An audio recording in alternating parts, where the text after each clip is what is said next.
Howdy, Ayebawl here. Welcome to episode 2 of Factorio with Arumba's Angels plus Bob's Mod Pack. And welcome to the channel. So, I'm clearing up the uh, the initial drills and ore crushers that I had in favor of a secondary temporary smelting setup.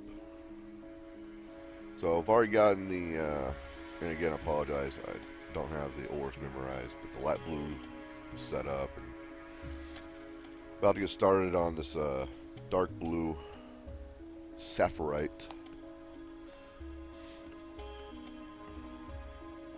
Also, I changed the speed to 8x as I'm kind of a slow player, and it's actually more satisfying watching it at high speed.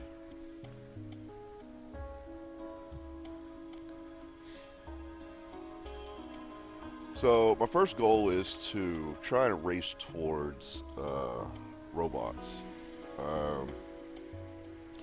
I know that inside this mod pack there are nanobots, but I'm going to skip over those to go to just normal robots.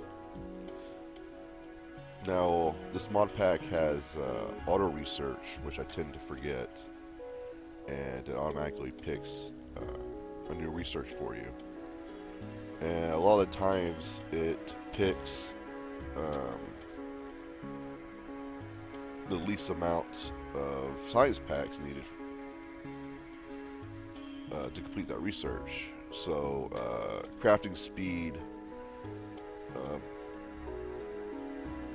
research usually gets a higher priority than a research that takes red and green. So I tend to forget that and just kind of focus on trying to get the secondary temporary smelting area up and running. But from time to time I will remember and try to pick the research that allows me to get robots quicker. So with the sapphirite, I chose to just do one warehouse rather than individual boxes, so I only have one box to click on. It ended up being a little bit nicer. And this is about the time that I figured I need to go ahead and upgrade the power output by putting in a second line of steam engines. Now, I did notice, I know in vanilla, the typical ratio was 14 boilers to 10 steam engines, but in Bosmos, I'm pretty sure it's different.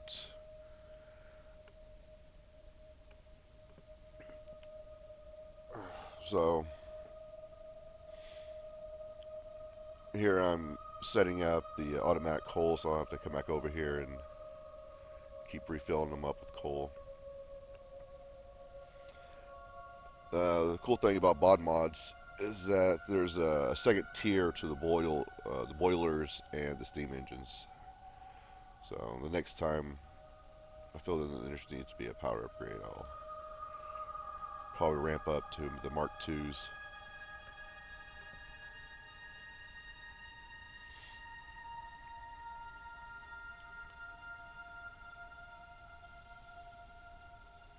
Now the research of the red science packs, the green science packs, they eat up tons of iron plate.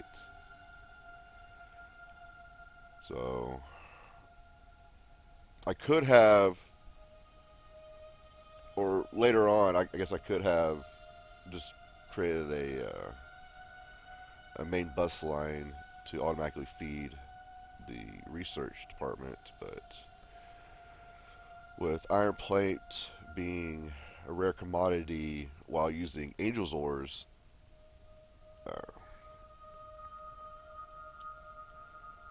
I kind of want to make sure that I got the iron plate when I need it.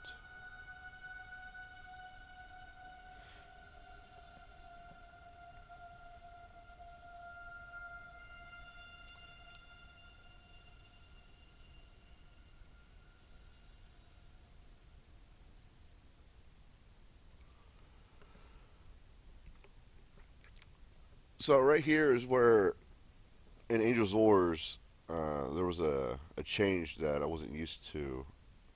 Having to break down the coal into coal chunks or crushed coal and then turn into coke and then turn into another part of coal just so I can get the resistors made. So that was kind of interesting.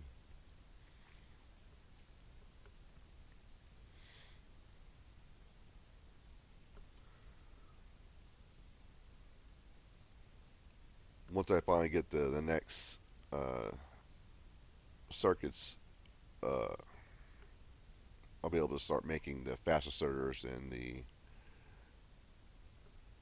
purple ones, the filter inserters. So on the bromide and the red one, or or the brown node and the red node of the ore, you'll get lead and what's the blue one called? I forget. No matter.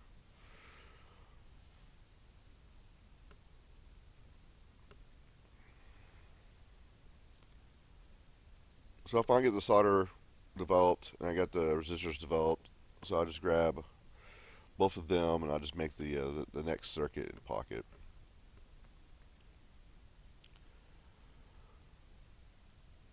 So with that being said, uh, it's time to up the research, not just for red, but for red and green. So move to the side up here so it's out of the way for now.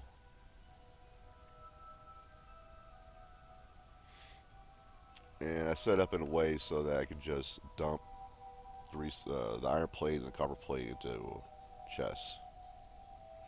So I don't know if y'all noticed that right there, but I basically just put the gears and the copper plate on the same side, which I don't realize till later.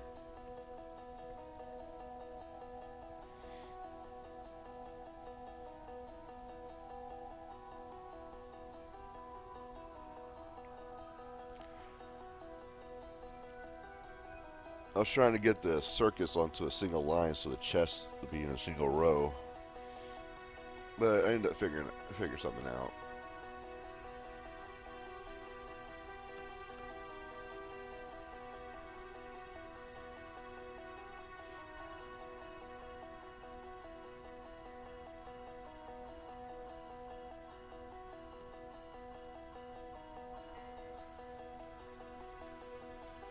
Can't wait till I actually get the new poles. Those wooden telephone poles aren't exactly. I don't exactly like them that much. But you gotta start somewhere, right?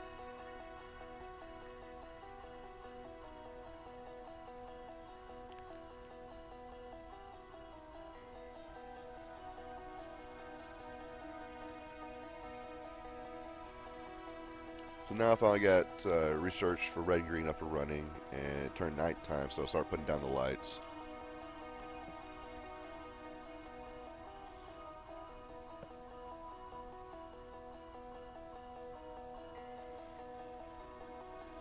So I thought I was done with the circuits there, but later on I ended up building it back, realizing that I was going to need more of the basic circuits.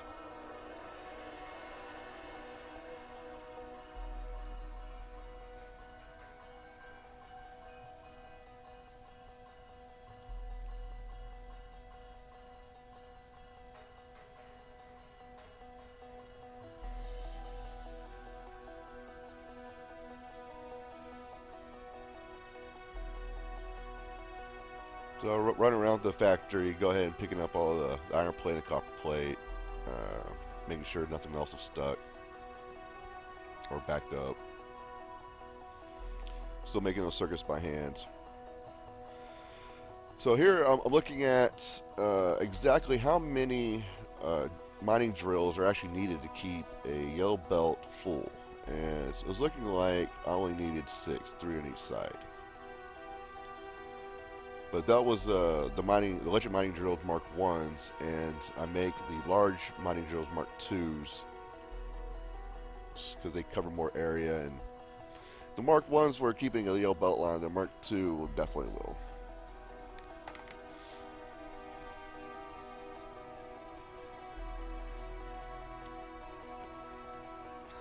So I start measuring out how much room I'm going to need to build a more permanent smelting area.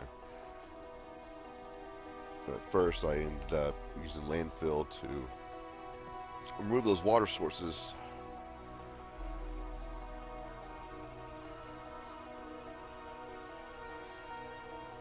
I don't get rid of all of it, just kind of trim it back a little bit.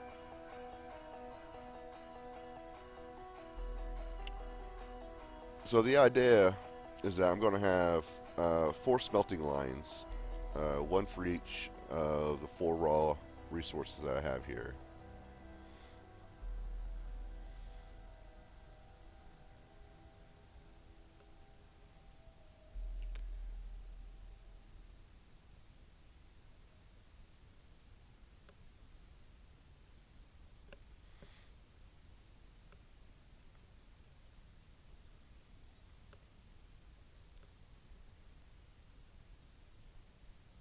I was playing around with an idea about if I just use the yellow inserters and just throw everything on a line and then sort it out later down the track. And I was checking the okay, so like the inserters have a mod so you can move them around so they can put stuff on a belt in different places. I was trying to find the offset one, but apparently it's a research. You have to research it, and I didn't exactly know which one it was. So I kept picking the rotation one, and it wasn't until later that I found that it was called offset, insert offset or something.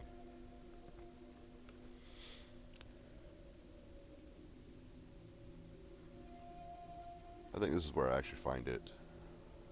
No, I went for engines.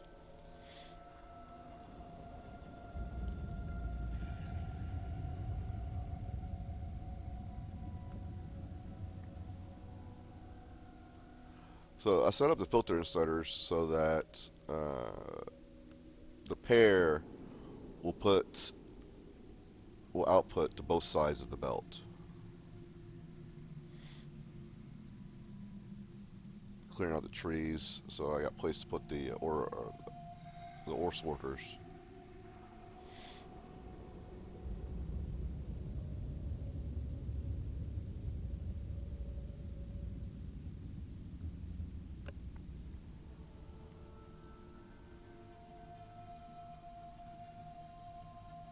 Ah, tin. That's what it was. It was lead and tin that was needed to make the solder. All right, so that's gonna take care of it for this episode. I hope you enjoyed it. I already have episode 3 made, so I just gotta do a little bit more editing on that, and then I'll see y'all next time.